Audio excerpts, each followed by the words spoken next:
Hi everyone. This week for our science communication, it is our last week and it's been a great semester. We've learned a lot, but in this video, this prompt, we're going to be talking about electrolytes and water balance.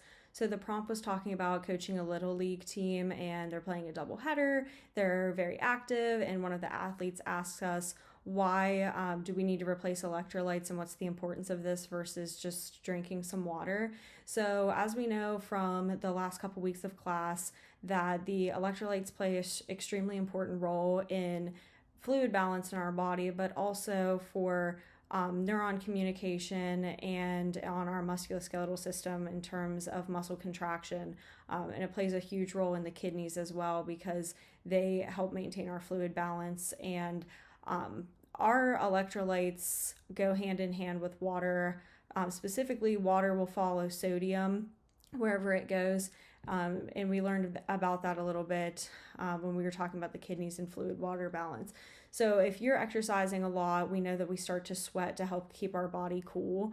And we lose a lot of fluid and we lose a lot of electrolytes through sweating. So whenever you are going through physical activity, you want to make sure that you're not only staying hydrated with water, but that you're also replacing the electrolytes that you're losing. So things like Gatorade have fluids and electrolytes in them.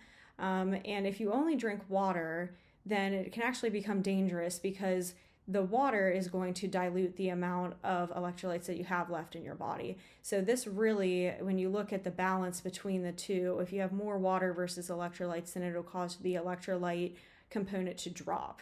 And that can be dangerous. It can lead to muscle cramps. It can lead to a fluid disruption or a dysregulation in fluid balance.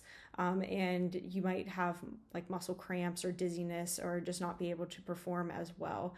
So that's why it's super important that you not only replace water, but you also replace your electrolytes, keep your muscles contracting well, keep your neurons communicating, your fluid balance. This plays a big role with the kidneys as well, and your ADH and aldosterone in order to maintain your fluid balance in your body.